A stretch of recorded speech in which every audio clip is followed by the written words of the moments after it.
Hello, my dear students. Welcome to Commerce ಕಲಿಯೋಣ.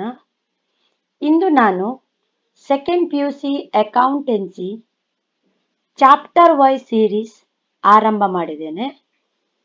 ಇಲ್ಲಿ each chapter will be explained simple plus exam focused with solved example. ಇದು ನಿಮಗೆ concept clear ಆಗಿ ಪರೀಕ್ಷೆಯಲ್ಲಿ full marks ಸಿಗೋದಕ್ಕೆ help ಆಗುತ್ತದೆ. ಹಾಗಾದ್ರೆ let's begin today's class.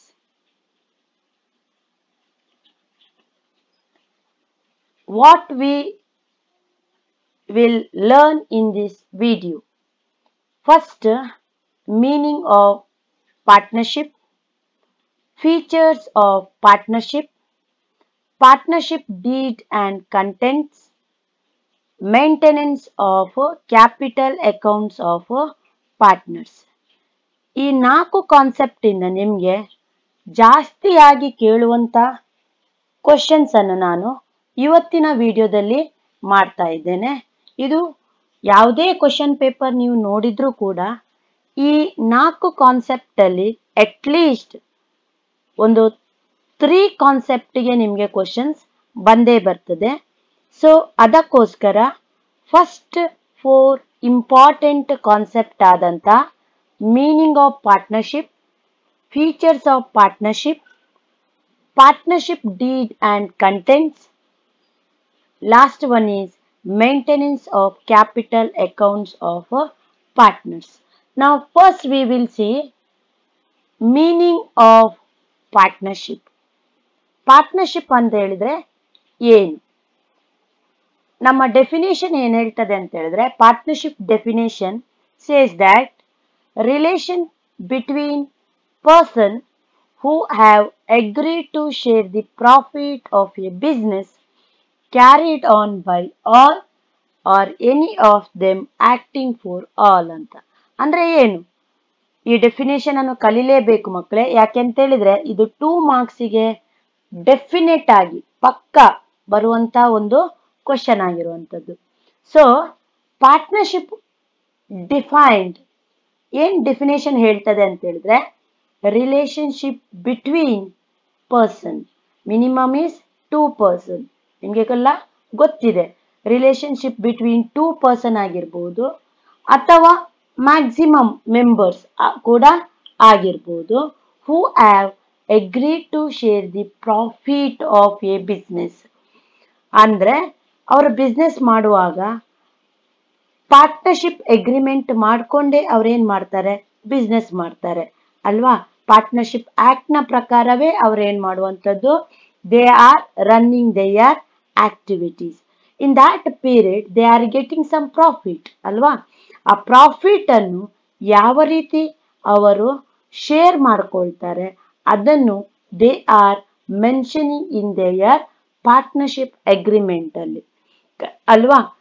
And the business is carried on by all. ಎಲ್ಲಾ partner ಸೇರ್ಬಿಟ್ಟು they can continue their business or any of them acting for all. ಅವರ ಪರವಾಗಿ, ಎಲ್ಲರ ಪರವಾಗಿ ಯಾರಾದ್ರೂ ಒಬ್ಬ ಅಥವಾ ಇಬ್ಬರು ಸೇರಿ ದಟ್ ಬಿಸ್ನೆಸ್ ಅನ್ನು ಕಂಟಿನ್ಯೂ ಮಾಡೋದಕ್ಕೆ, ಆ ರನ್ ಮಾಡೋದಕ್ಕೆ we call it as a partnership business ಅಂತ ಹೇಳ್ತೇವೆ. This is the meaning of partnership. ಇದು ನಿಮ್ಗೆ 2 ಮಾರ್ಕ್ಸ್ಗೆ ಬಂದೇ ಬರ್ತದೆ ಮಕ್ಕಳೇ. So that definition you must study. Next ನೋಡೋಣ ನಾವು features of partnership.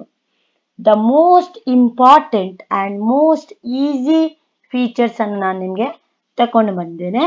That is first one is 2 or more person.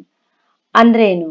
To form a partnership there should be at least 2 person ಅಂತ ಹೇಳಿದೆ ನಾನು. ಡೆಫಿನೇಷನ್ ಹೇಳ್ತದೆ at least 2 person ನಿಮ್ಗೆ ಇರಲೇಬೇಕು. ಅಥವಾ you can join more people also. ಕರೆಕ್ಟಾ?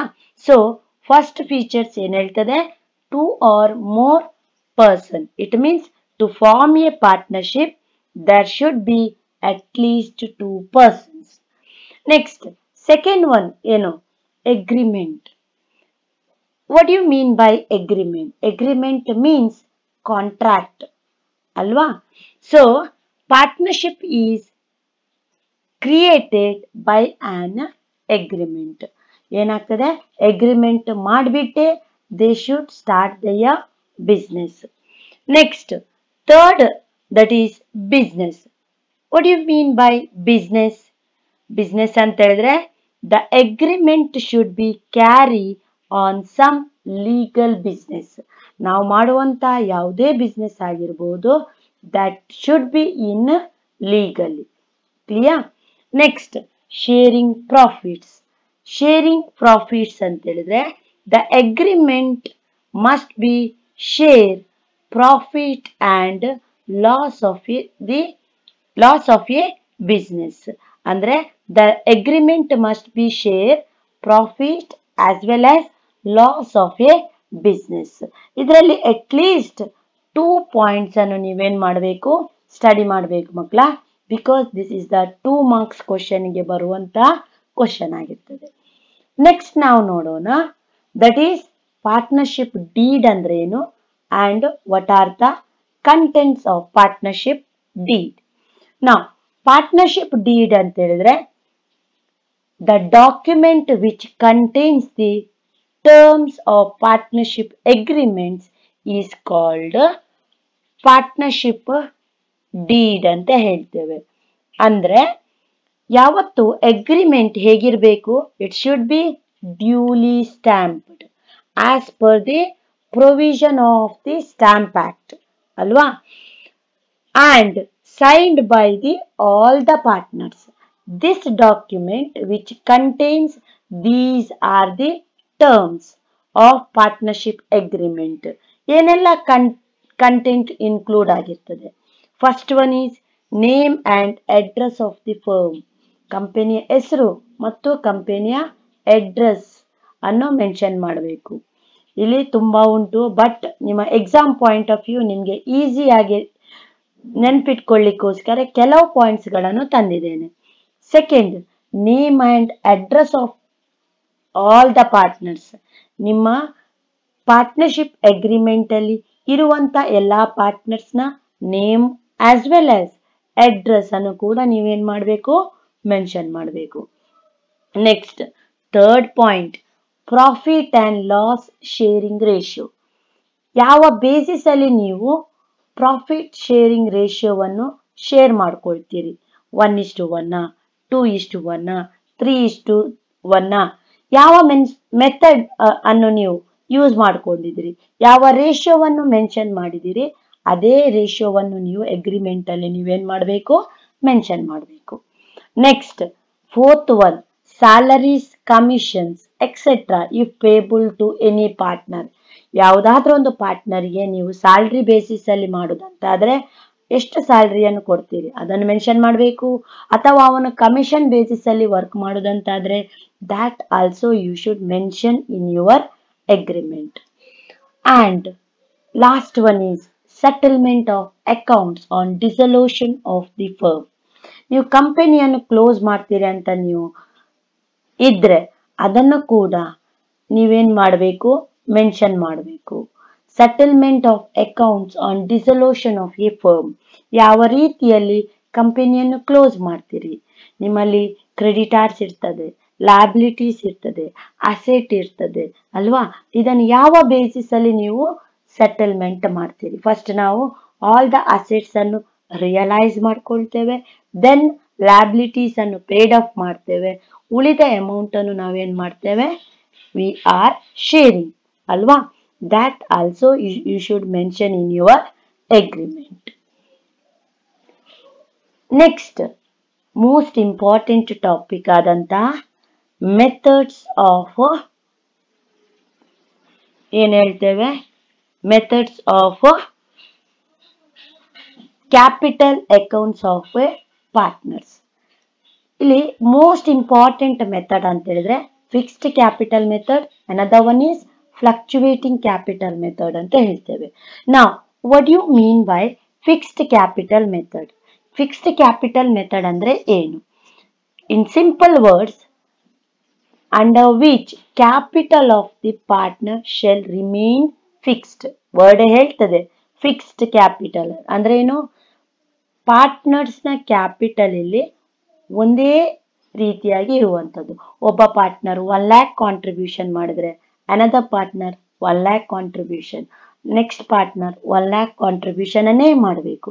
That we call it as a fixed capital method ಅಂತ ಹೇಳ್ತೇವೆ.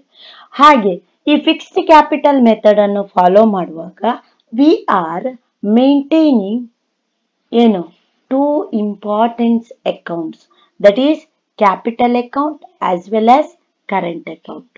ಬಟ್ ಫ್ಲಕ್ಚುವೇಟಿಂಗ್ ಕ್ಯಾಪಿಟಲ್ ಹಾಗಲ್ಲ ಮಕ್ಕಳೇ, under which capital of the partner fluctuate from year to year. ಈ ವರ್ಷ 1 ಲಕ್ಷ ಇನ್ವೆಸ್ಟ್ಮೆಂಟ್ ಮಾಡಿದ್ರೆ ಬರುವ ವರ್ಷ 2 lakhs ಮಾಡ್ಬೋದು, ಅಥವಾ 50,000 ಮಾಡ್ಬೋದು, ಅಥವಾ more than that you can invest ಅಲ್ವಾ.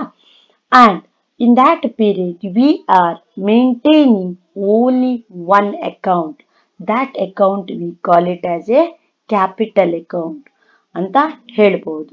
These are the concept very important for your exam point of view.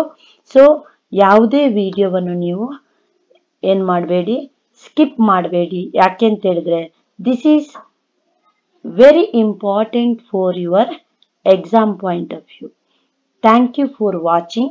If you found this video useful ಅಂತ ಅನಿಸಿದ್ರೆ ನಿಮಗೆ, please like, share and subscribe to the channel. ಇದು ನಿಮ್ಮ friends ಜೊತೆ share ಮಾಡಿ, ಎಲ್ಲರಿಗೂ ಇದು ಹೆಲ್ಪ್ ಆಗಲಿ ಅಂತ ಹೇಳುತ್ತಾ, don't forget to press the bell icon for updates on next chapters. Thank you one and all.